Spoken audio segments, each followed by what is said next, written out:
Who's ready for my world-famous spaghetti? Any guesses, Sasha? I mean, the baby teeth for an adult, that just sounds weird, but very specific. I'm gonna go with eating worms. I can't imagine you eating worms.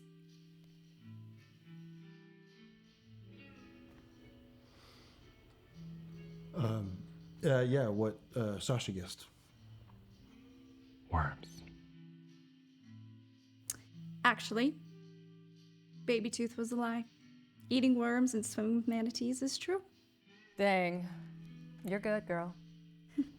I've always had a good poker face. Ted, you haven't gone yet. I don't really know if I understand exactly how to play. It's easy. You just say 3 things about yourself, 2 that are true, 1 that's a lie, and we are gonna guess which one is the lie. Oh, I don't know. What? Nothing. No, really, what?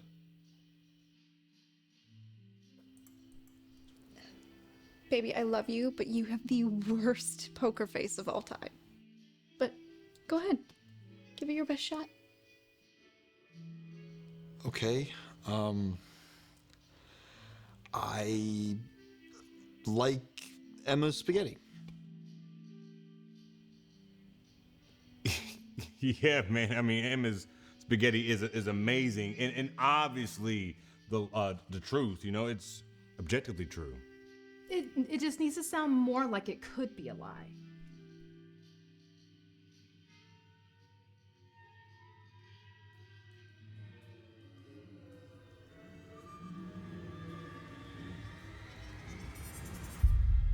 I killed someone.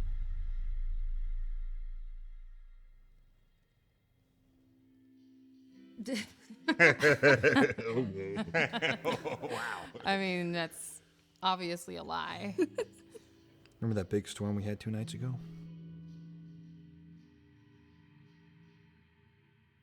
I was driving Jim home from my office because it was my day to carpool. And we got caught in the storm. So much so that the rain kept us from seeing out the windows, so I pulled over to wait it out. Yeah, you told me this already. We sat in the car, watching the rain fall like the tears of God, destined to be the vessel of his wrath, almost as if he knew their terrible misfortune of what was about to pass. The mist gave birth to a figure, emerging from the fog. He looked homeless. The man was thin, soaking wet, pitiful. He ran towards the car, began tapping on the window, pleading with us. Please, let me in. He looked like a pelican caught in a hurricane, soaked to the bone, shaken by the wind, water making his wings too heavy to fly. Jim wanted to let him in, but I said no. The interior was leather. I didn't want it to crack. Ted, this isn't funny anymore. You know what else isn't funny? Ignoring the poor soul desperate to get out of the rain.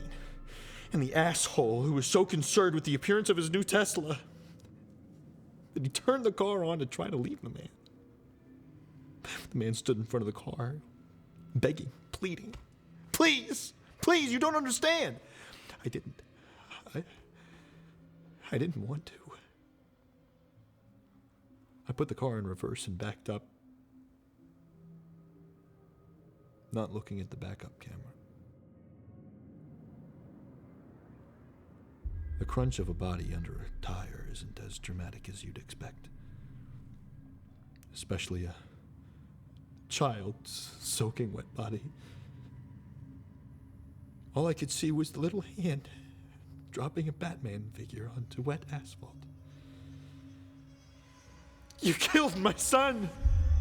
You killed my son! Rang out louder than the thunder. Jim was panicking. Oh God, was all he could muster. As if God would ever show mercy to us again.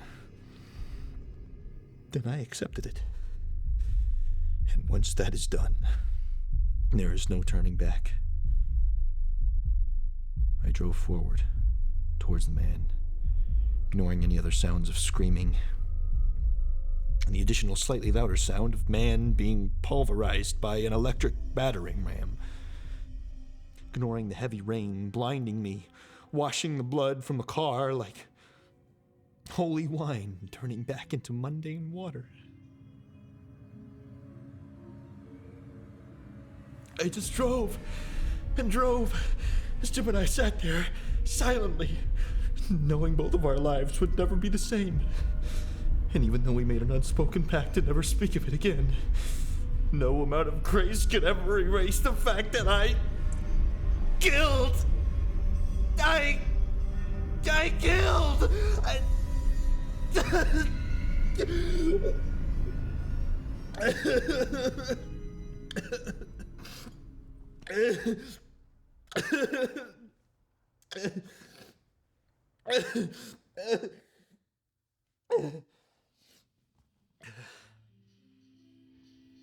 And the third thing is I'm wearing pink underwear.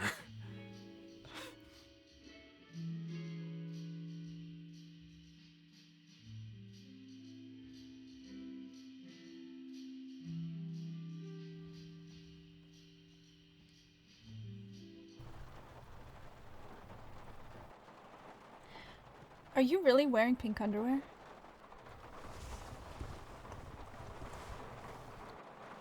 Breast Cancer Awareness Month.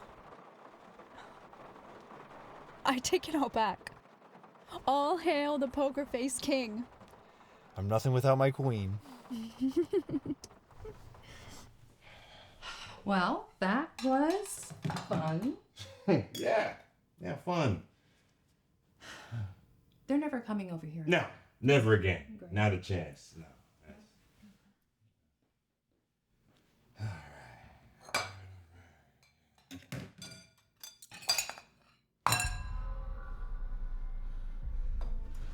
I like Emma's spaghetti.